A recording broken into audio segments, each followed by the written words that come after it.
Bueno, pues muchas gracias. Aquí está ya la presentación. Déjame iniciar entonces con esta conferencia titulada De la preparación al hábito de hacer que las cosas sucedan. Bueno, como te decía, esta conferencia tiene la finalidad de brindarte elementos sustantivos para desarrollar el hábito. Nos vamos a, nos vamos a centrar en la metodología de los 7 hábitos de la gente altamente efectiva. Ese tema es un tema que en estos meses recientes he estado compartiendo con algunos gerentes y con algunas personas del medio profesional. Y la verdad es que han salido cosas muy interesantes en relación a la forma en la que lo implementan en sus vidas diarias y la forma en la que esto trae una respuesta distinta a lo que han venido haciendo como profesionales y como seres humanos. En función a sus objetivos personales, en función a sus objetivos personales y profesionales, y además en función de realmente desarrollar la cultura del logro. La cultura del logro a través del hábito, pues, que es básicamente la esencia de esta conferencia. Pues bueno, entonces, déjame avanzar. Voy para allá para la presentación y te voy comentando.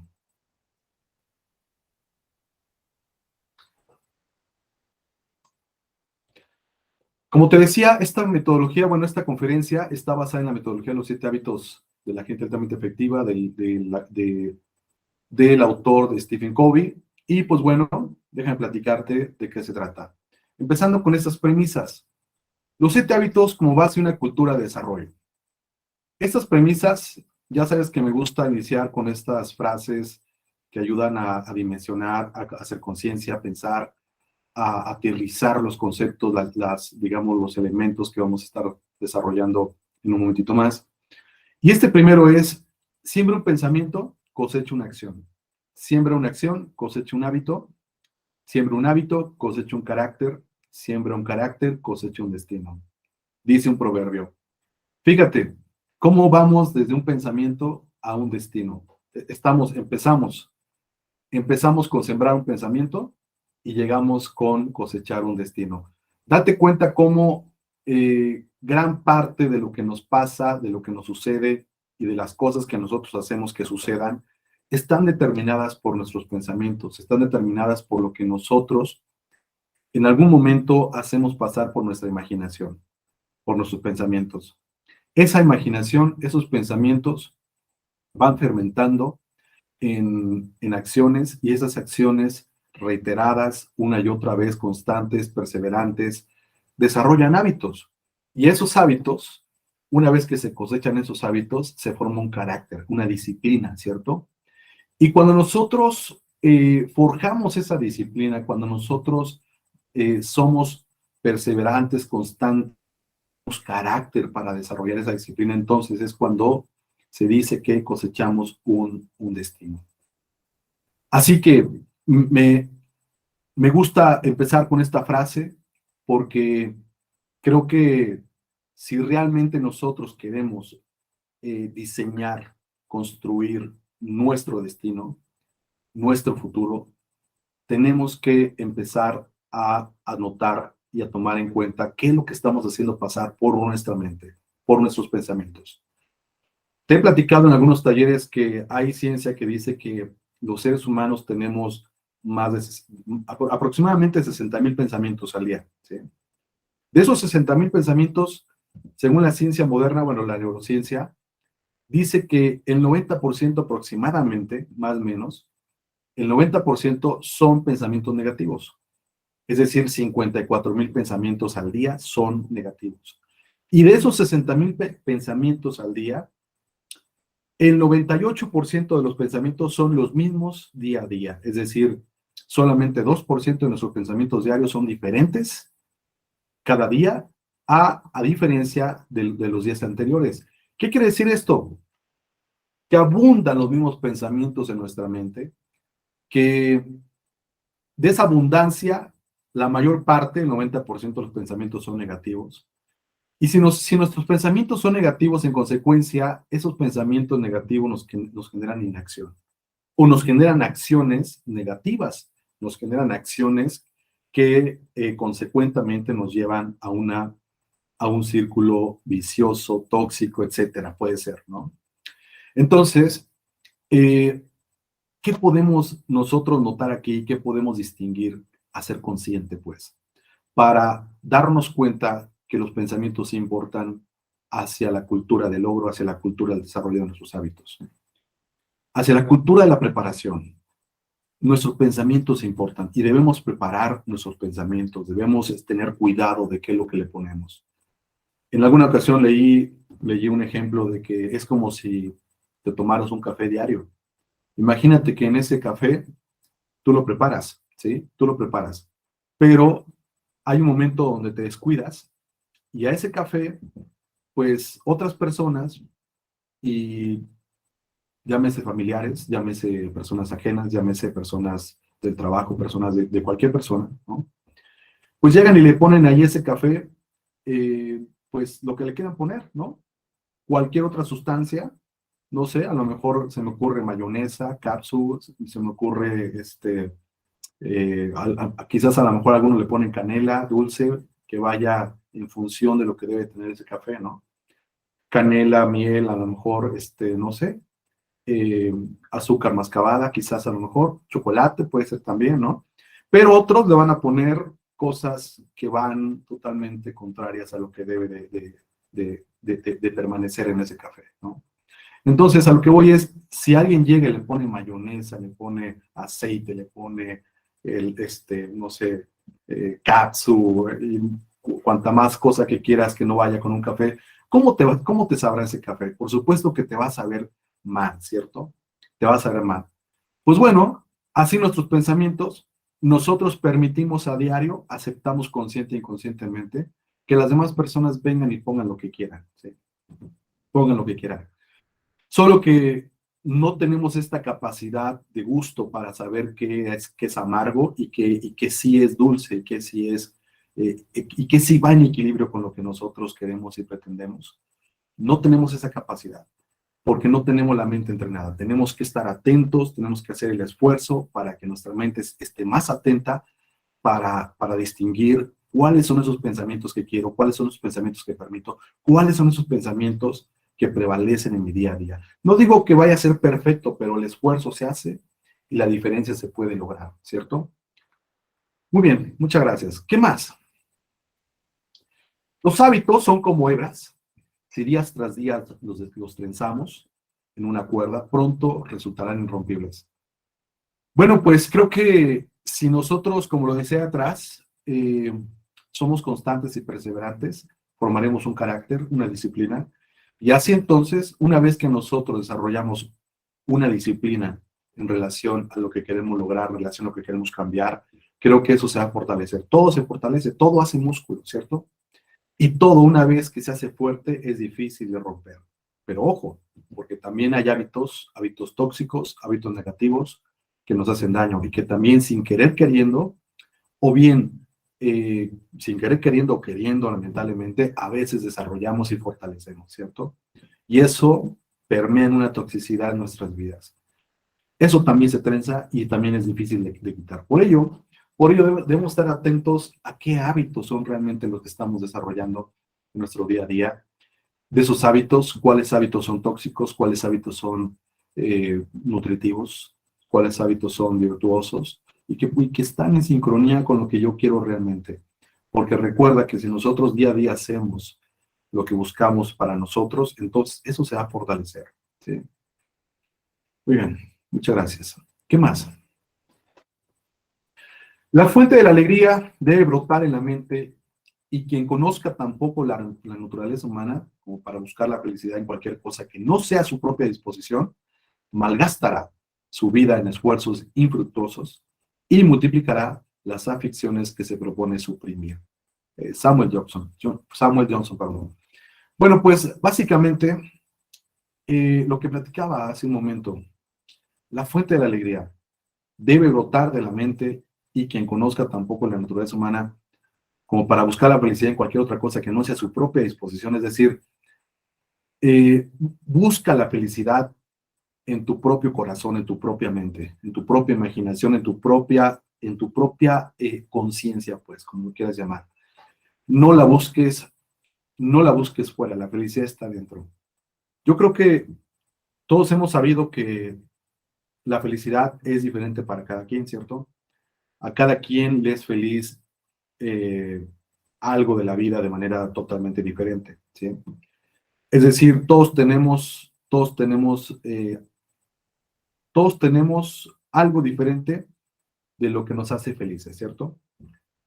Y creo que si nosotros realmente encontramos qué nos hace feliz, qué nos despierta la alegría, qué nos da vida, creo que ahí es, ¿sí? Y esa búsqueda, lo que trato de decir y lo que dice aquí el autor es que no se busca afuera, se busca dentro, ¿sí?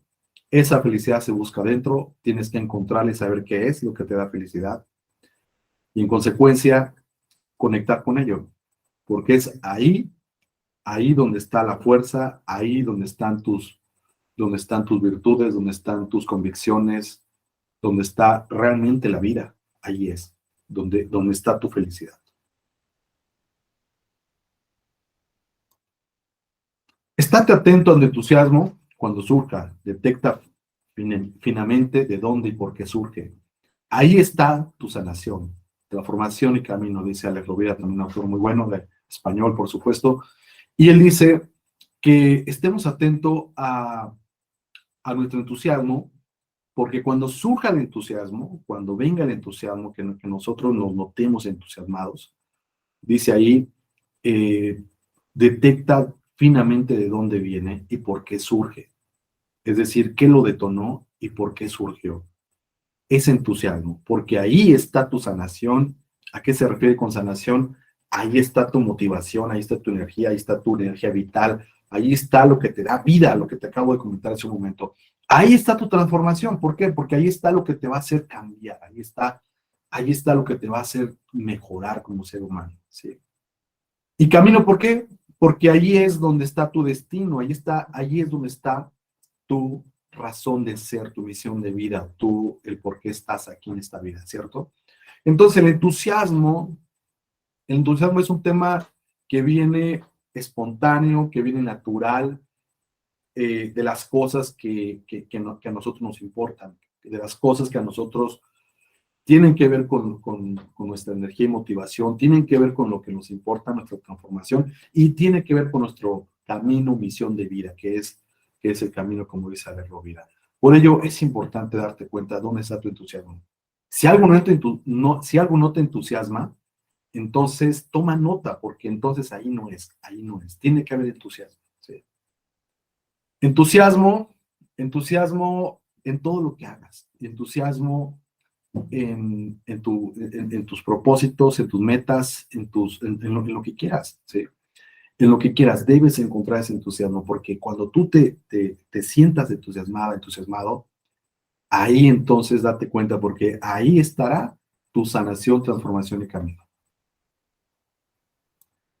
Muy bien, entonces ahora sí pasamos a los 7 hábitos de Stephen Covey, y déjame platicarte, pues, estos 7 hábitos. Stephen Covey los desarrolló aproximadamente hace unos 30, 40 años más o menos. Y cuando desarrolló esta metodología, eh, la cultura o bien la generación pues era otra. Era una generación estrictamente disciplinada, una generación estrictamente orientada a la tarea y poco hacia la parte del factor humano, poco a la parte del desarrollo personal. Por ello, él estableció estos principios que tienen que ver con uno mismo, que tienen que ver, pues, por supuesto, con, eh, con la persona, lejos del aspecto profesional, es la persona, porque son personas las que habitan el mundo, son personas las que habitan las organizaciones, son personas las que forman familias, ¿sí? Y las personas son integrales, las personas se conforman de diferentes aspectos y contextos, es decir, hay aspectos y contextos que eh, relacionan a un ser humano. Porque un ser humano está en contacto con, no solamente con su familia, con la sociedad, con el aspecto profesional, con el aspecto, con los diferentes contextos de la vida, pues, y no solamente con los contextos de la vida, sino también con su propia persona. Y Stephen Covey diseñó estos hábitos para orientarlos precisamente al desarrollo de la propia persona, del propio ser humano, pues. Por ello, el primer hábito tiene que ver con el hábito de la proactividad. Lo puedes ver aquí en el primer cuadrante, que es el hábito de la proactividad. Y él entonces decía que este hábito es tan importante porque nos da la libertad para poder escoger. Muestra respuesta a los estímulos del medio ambiente. Nos faculta para responder con responsabilidad. Y básicamente, para no dar lectura a todo esto, por supuesto, te lo voy a platicar. Básicamente lo que habla y lo que trata este hábito es y nos da la capacidad de decidir ante cualquier escenario. Es decir, ante cualquier situación que nos pase, siempre nosotros tendremos la capacidad para decidir cómo vamos a responder a ese escenario. ¿Sí? Él alude al autoraje de Víctor Frank. No sé si han leído a Víctor Frank, es una lectura básica, elemental, en busca del sentido. Víctor Frank, para los que han leído, como ya sabes, estuvo preso en Auschwitz, en estos lugares nazis. Y básicamente lo que él dice, bueno, lo que él argumenta y que alude a la proactividad es que después de mucha tortura, después de mucho maltrato, después de mucha aberración humana, eh, él entiende, él entiende que la última libertad humana es precisamente su capacidad de decidir, su capacidad de decisión, de cómo va a responder a esa situación. Entonces, él le llama así la última libertad. Y a esto se refiere él. Él decía que podrían arrebatarle todo, pero lo que no le van a arrebatar es su dignidad para, para él decidir cómo responder o cómo sentirse ante lo que le estaba aconteciendo, ante lo que le estaba pasando, pues. Entonces podrían arrebatarle todo menos su capacidad de decidir cómo iba a afrontar esa situación tan lamentable. Y esa entonces es la base de todo. La base de todo lo que al ser humano digamos, nos acontece en el día a día. Para que el ser humano crezca, para que el ser humano se desarrolle, para que el ser humano cambie, para que el ser humano pueda confrontar o pueda superar sus diferentes desafíos y retos. Es la capacidad de la proactividad. Y entonces aquí habla de dos elementos en este primer hábito, el elemento reactivo y el elemento proactivo. Y él entonces básicamente lo aterriza en estos dos conceptos. Dice, hay gente reactiva que reacciona al medio ambiente, que reacciona al aspecto psicológico familiar o personal, y que reacciona al aspecto genético. Entonces, esto a él le llamó determinismo. Determinismo genético, determinismo psicológico y determinismo ambiental. Y bueno, básicamente el determinismo es el victimismo, es decir, la persona reactiva es una persona víctima que reacciona a los eventos, a lo que le pasa tanto ambientalmente, a lo que le pasa tanto psicológicamente a nivel personal y familiar, a lo que le pasa incluso genéticamente, pues. Es decir, la persona reactiva reacciona solamente, es decir, no hay decisión, simplemente reacciona. Haz de cuenta, y en alguna ocasión platicaba en alguno de los talleres, haz de cuenta un barco que no tiene vela, que no tiene remo, que no tiene timón. Imagínate, un barco sin todos esos elementos. Pues sería un barco que estaría dependiente a las olas caprichosas que empujan de un lado para otro, o a la corriente oceánica que de repente la tome a la barca o al barco y lo pueda llevar hacia un rumbo fijo. Pero eso sería reaccionar, es decir, no hay un rumbo fijo, no hay una decisión, simplemente reacciona consecuentemente a la misma fuerza a la que le está impulsando. Es decir, no hay decisión, no hay conciencia, no hay simplemente algo que se pueda hacer ante esa eventualidad. Entonces la proactividad es algo totalmente distinto. La proactividad es que independientemente de lo que nos pase, independientemente de las situaciones difíciles, nosotros nos detengamos, y aquí habla Víctor Frank precisamente de algunos elementos, que si la siguiente sesión vienes te voy a platicar esos elementos.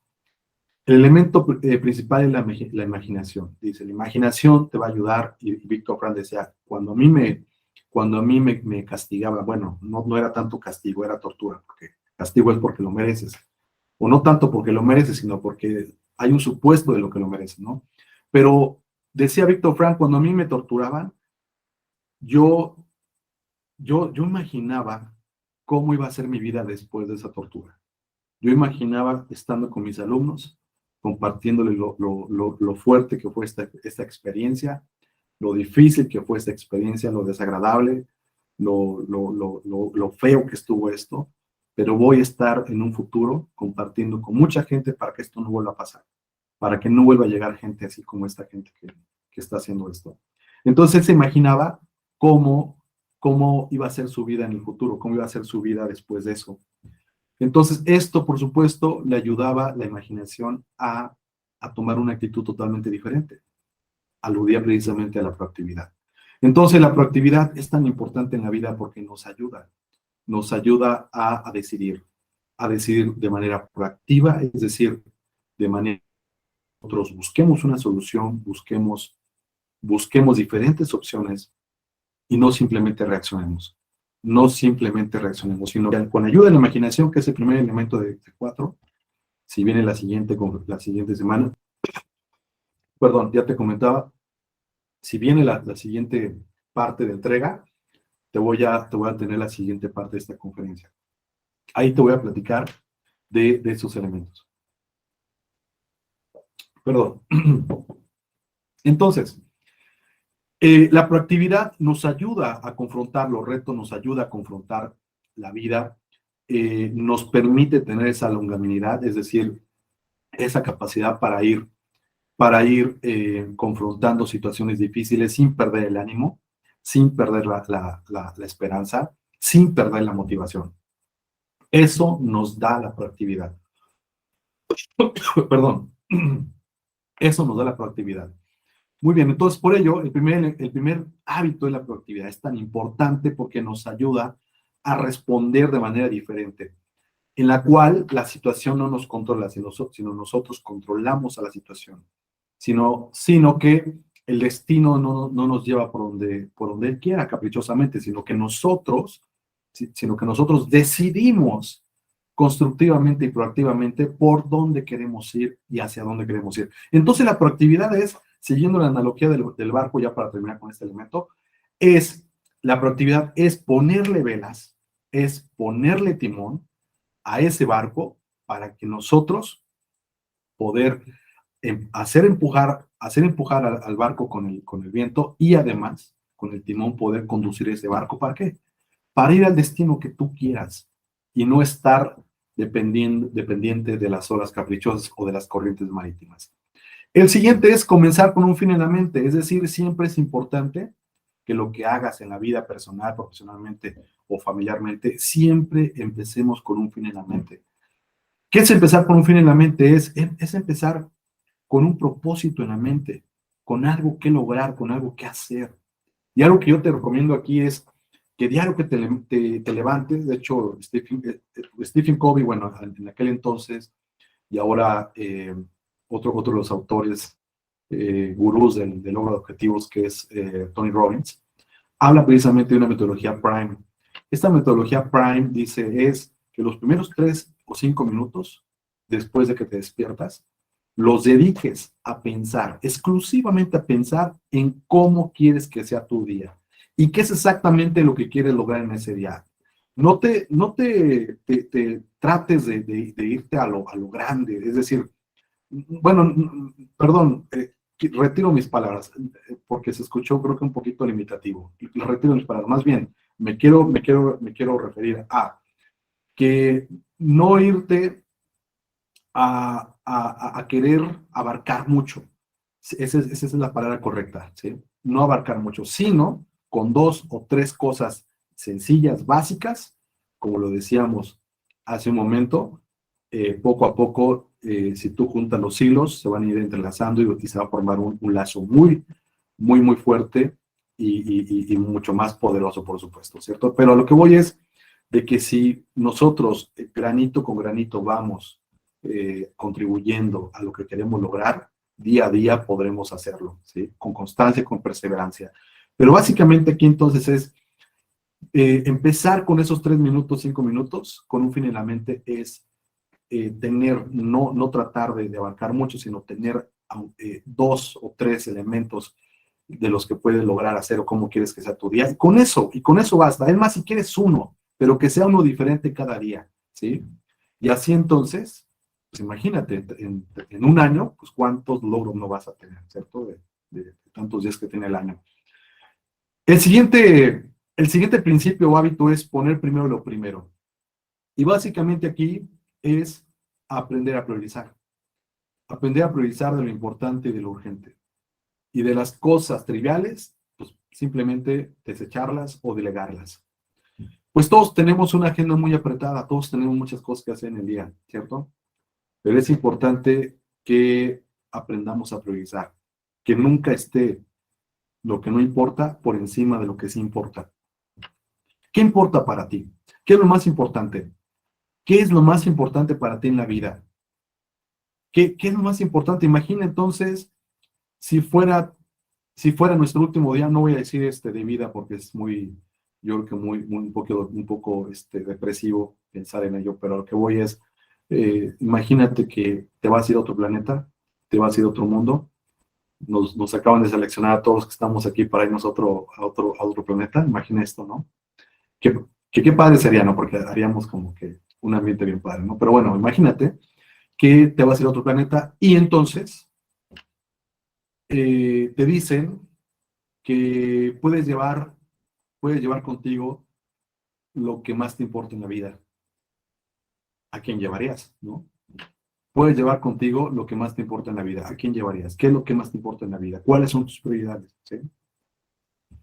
Y entonces, en ese momento estoy seguro que si sabes que nada más tienes un día para decidir qué te llevarías, pues entonces yo creo que muy seguramente priorizaríamos las cosas que verdaderamente nos importan, ¿no?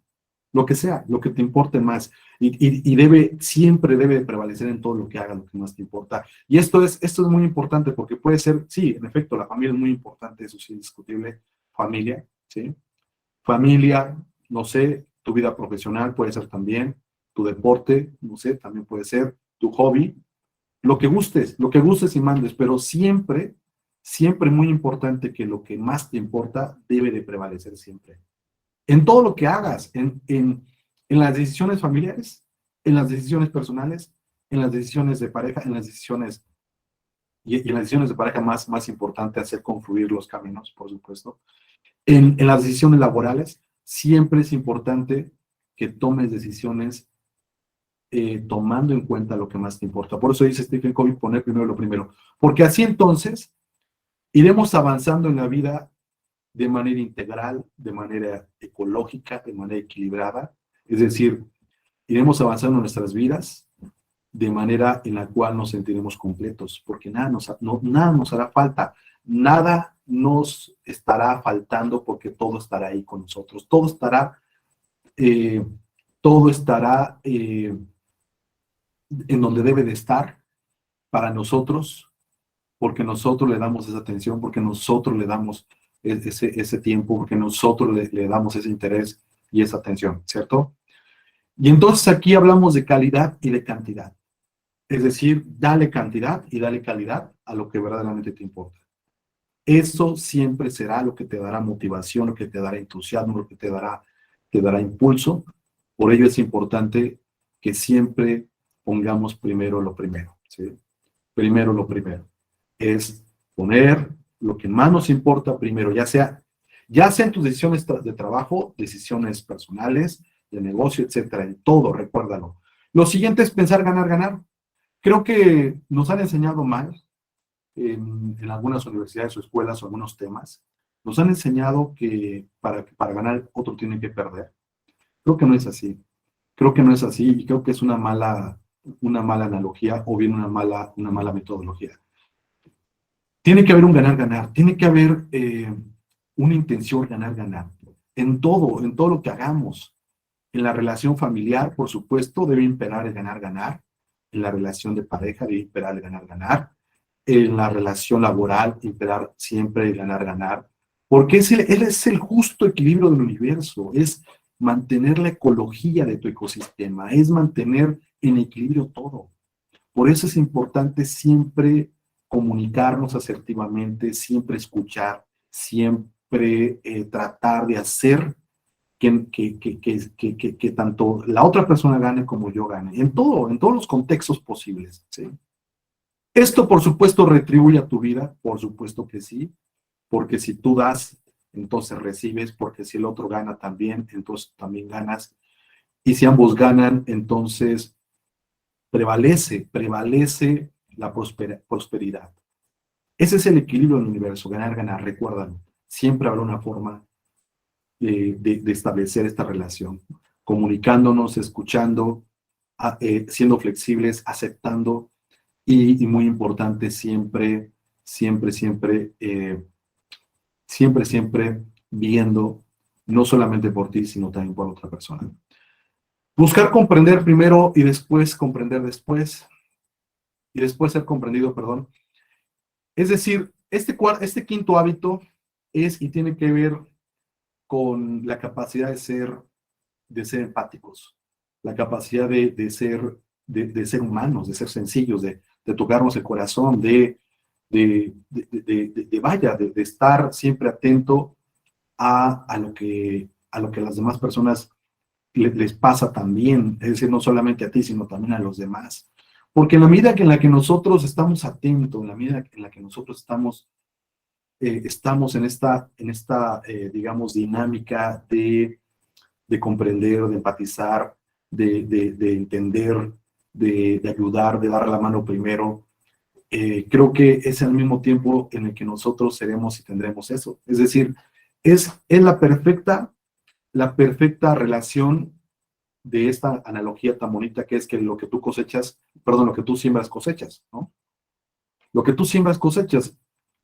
Y por eso es tan importante entender que si tú siembras limones, no esperes cosechar manzanas, ¿cierto? Cosechamos lo que sembramos. Cosechamos lo que sembramos y si nosotros, es tan básico como entender que si nosotros somos atentos con las demás personas serán atentos con nosotros. Si nosotros nos interesamos por el otro, por la otra, entonces también esa persona se interesará por mí. Si nosotros le dedicamos tiempo, entonces también a otra persona nos dejará tiempo.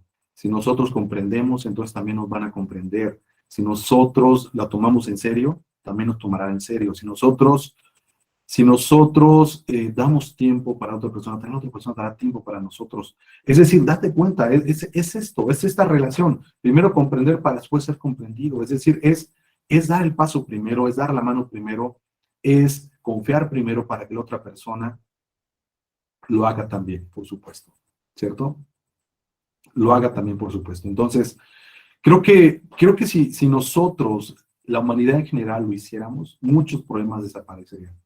¿Por qué tantos problemas en el mundo? ¿Por qué tantos problemas en los países, en las ciudades? ¿Por qué tantos problemas en las familias? Es básicamente por la empatía, es básicamente por el egoísmo, ¿sí? Básicamente por el egoísmo, por no ver por el otro. Creo que si viéramos más por el otro a nivel colectivo, a nivel social, las cosas serían muy diferentes, ¿cierto? Las cosas serían muy diferentes.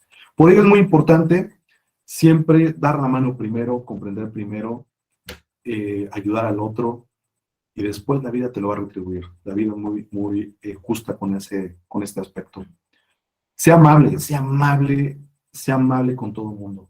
Yo te he platicado muchas historias donde he saludado y, no sé, pues a lo mejor he evitado algún asalto, he evitado algún tipo de daño, porque he sido amable y esa persona, al ver esa amabilidad, simplemente responde diferente, responde de manera diferente. Leía hace poco leía, en alguna ocasión, leía, perdón, voy de nuevo, porque estaba confundiendo el ejemplo. Leí el fin de semana sobre, en alguna ocasión, donde a Nixon lo iban a asesinar, ¿no? Lo iban a asesinar. Entonces, el asesino, que después confiesa, que después hace su carta y dice, pone ahí confesión en mi intento de asesinato de Nixon, presidente de los Estados Unidos de Norteamérica, en los 70s, 80s. Él ahí relata cómo cuando iba, cuando iba a, cuando iba a asesinar a Nixon, en ese momento que él se baja del carro, en ese momento que él se baja de su coche y él llega por ahí con la multitud, en ese momento que él saca la pistola porque él quería como ser, un recordado por el acto que quería hacer, por supuesto mal hecho, como lo que se hace mucho en Estados Unidos, por supuesto. Pero en ese momento que lo iba a hacer, justamente la persona que venía con Nixon eh, saluda a una señora de la tercera edad. Le ayuda ella a subir a la banqueta y, algo le dice, le dice a la señora. Y entonces este señor que intentaba asesinar a Nixon, que estaba justo para sacar la pistola y tirarle el disparo, ve ese acto de esa persona que venía con Nixon de simpleza, de humanidad, de ayuda, de empatía, de comprender a la señora que no recuerdo exactamente qué fue lo que pasó, pero ayudó a la señora, abraza a la señora y la señora le da las gracias. Y redacta en esa carta posterior que no fue capaz de sacar la pistola porque él no quería hacer pasar por ese evento o situación tan fea, tan desagradable a esa señora, que en ese momento se cruzó por ahí, por su camino, ¿no? Una señora que estaba justo en la banqueta cuando se bajan estas dos personalidades, Nixon y un compañero, y el compañero genera un acto de bondad, de ayuda, de empatía, y la otra persona en ese momento se impacta y decide no hacerlo. ¿Sí? Pero bueno, entonces, muchas historias así han pasado a muchas personalidades. Yo creo que a muchos de nosotros también nos ha pasado, donde hemos saludado, hemos hablado, hemos confiado, hemos ayudado, hemos comprendido a alguien más, una persona, no sé, en el pasado y que hoy día es nuestro amigo, nuestra amiga, y que en algún momento, pues, eso cambió las cosas, ¿no? Porque ese gesto de amabilidad hizo las cosas totalmente diferentes. Entonces, es importante la amabilidad, sí, es importante comprender primero, sí, es importante dar la mano primero, confiar primero, interesarse primero, empatizar primero, por supuesto que sí, porque es la forma en la que se hace recíproca la sociedad. Lo siguiente es sinergizar, y sinergizar es básicamente unir fuerzas donde en todo lo que hagamos, tanto familiarmente como en nuestra relación de pareja, como en nuestra relación profesional. Sinergizar es colaborar en todo lo que hagamos, es tener la iniciativa para ayudar al otro cuando lo necesite. Es eso, sinergizar, unir fuerzas para que las cosas se hagan, para que las cosas sucedan. Es colaborar, simplemente. Y finalmente, afilar la sierra.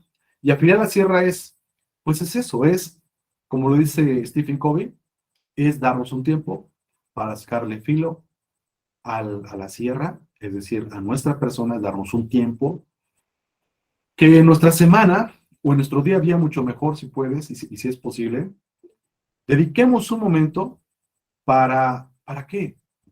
para, para nosotros mismos. Meditar, pensar cómo nos fue en el día, qué hicimos, qué no hicimos, qué nos faltó, qué erramos, qué podemos mejorar. Meditar, pensar, ¿sí? Meditar y pensar. Pensar qué podremos hacer diferente. Salir a caminar, salir a hacer ejercicio, no sé. Es decir, afilar la sierra es el tiempo para ti, ¿para qué? Para que puedas sacar la energía negativa, para que puedas desestresarte, para que puedas aprender, para que puedas mejorar, para que puedas prepararte incluso también una lectura, un curso. Eso es afilar la sierra, ¿cierto? Eso que estamos haciendo ahorita es afilar la sierra.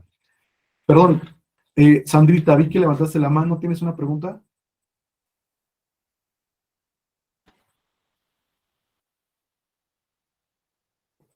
Bueno, hola, Sandrita, ¿me ¿tienes escuchan? una? Sí, adelante. Sí, Ok, gracias, Paco. Buenas tardes a todos. Precisamente era una pregunta sobre el caso donde generamos empatía, eh, donde tengo la duda de casos más extremos, donde las personas tienen una distorsión de la realidad más fuerte y queremos crear empatía y esta distorsión cómo podemos, eh, cómo podemos llegar más allá de esa línea o de esa franja. O sea, siendo un ejemplo, ya lo entiendo que tratando de generar, escuchar para después ser escuchados, pero cuando hay una distorsión de la realidad, ¿cómo es que generas empatía o cómo generas esta sinergia para con un colectivo este, que se resiste? Gracias. muy buena pregunta, Sandrita. Muchas gracias por hacerla. Fíjate que hay un autor que se llama Joseph Rainey que titula su libro como Conversaciones Cruciales. Y en este libro, donde él habla de la importancia de conversar, eh, creo que debemos de dar el paso primero. Y no es la primera persona me pregunta o me comenta justamente esto. ¿Qué pasa cuando hay distorsión? ¿Qué pasa cuando la otra persona no quiere? ¿Qué pasa cuando la otra persona es tóxica? Eh, yo siempre les he dicho que, bueno, Joseph Brennan, regresando al ejemplo de Joseph Brennan dice que donde hay un problema hace falta una conversación, ¿sí? Y él tiene una media de conversaciones. Él dice que son en promedio, y lo tiene medido, hizo su estudio social y científico, que para poder resolver cualquier situación tenemos que dedicarle 5 conversaciones promedio a esa situación. Entonces, pues tienes que conversar, ¿sí? Tienes que conversar con esas personas, con ese colectivo, tienes que buscar el momento, tienes que buscar el espacio, tienes que buscar el momento, el lugar, tienes que buscar las condiciones necesarias para que se dé ese espacio y conversar. Y en esta conversación, hablar, hablar con el corazón, hablar con la verdad. Es decir, a veces la verdad nos cuesta trabajo conversarla, a veces nos cuesta trabajo hablar con la verdad, porque no estamos acostumbrados o porque le damos vueltas o porque pensamos que el otro lo va a tomar a mal. Pero hay una manera asertiva, una manera no ofensiva de hablar con la verdad, de sincerarnos y decirle al otro o a la otra qué es lo que nos pasa, qué es lo que pasa, qué es lo que puede pasar, no sé. Y a lo mejor no funciona en esa ocasión, a lo mejor no funciona, pero ya lo intentaste. Pero recuerda, Joseph Brennan habla de 5 conversaciones. Entonces es importante buscar un segundo momento, un tercero, un cuarto o hasta un quinto, ¿sí? Entonces, hay que conversar, hay que buscar el momento, hay que buscar el lugar. Y muy importante, romper esa inercia negativa a la evasión. Es importante actuar proactivamente. Buscar el momento, buscar el espacio, ¿para qué? Para buscar esa conversación. Buscar las conversaciones, no huirlas, buscarlas. Hay que buscarlas y evitar huirlas, porque eso es lo que nos hace eliminar esas distorsiones, es lo que nos hace eliminar esa distancia, es lo que nos hace eliminar ese posible rencor y en consecuencia generar empatía. Adelante, Sandrita. Sí, muchas gracias, Paco. A ti, Sandrita, muchas gracias. Muy buena pregunta. Gracias, gracias. Muy bien, entonces, y finalmente, afilar la sierra, te decía, es buscar tu tiempo, buscar tu espacio para ti, para renovarte, para capacitarte, para prepararte, para meditar, para correr, para hacer ejercicio, para cuidarte a ti, ¿sí? Para cuidarte a ti. Aquí estamos los 7 hábitos de Stephen Covey. Vemos el número 1, que es ser proactivo, el 2, que es empiece con un fin en la mente. Si te fijas, son los pilares. Son los pilares porque tienen que ver con la capacidad de la conciencia, la capacidad de la imaginación, la capacidad de responder de manera diferente a la vida, a la adversidad, ¿cierto? Y después tenemos primero lo primero, eso es la victoria privada, ese triángulo es la victoria privada, es la victoria que tú ganas en el juego interno de tu mente, en el cual, como lo dice uno de los autores de coaching. Después viene la siguiente pirámide, que es la pirámide invertida, que es el 4, piensen en la ganar, ya lo vimos. 5, procure primero comprender y después ser comprendido. Y finalmente 6, sinergia. Esta es la victoria pública, que es básicamente lo que nos hará ser personas de excelencia con las otras personas que nos rodean. Es decir, familia, pareja, en el ámbito profesional, los compañeros de trabajo, y pues todas las personas en general, ¿no? Y finalmente, lo que envuelve a todo esto, y es lo que más me gusta de este último hábito, es afilar la sierra. Y envuelve a todo porque si tú afilas la sierra, si tú dedicas tiempo para ti, si tú estás para ti, entonces estarás no solamente para ti, sino también para todo lo demás, ¿sí? Pues muchas gracias. Entonces, hasta aquí terminamos con esta conferencia. Antes de pasar a la entrega de la primera parte de reconocimientos y certificados, quisiera preguntarte si tienes dudas, preguntas, comentarios, no sé, algo que quieras aportar o preguntar acerca de esta breve conferencia. Quien guste, adelante, puede aportar, preguntar, comentar o lo que guste.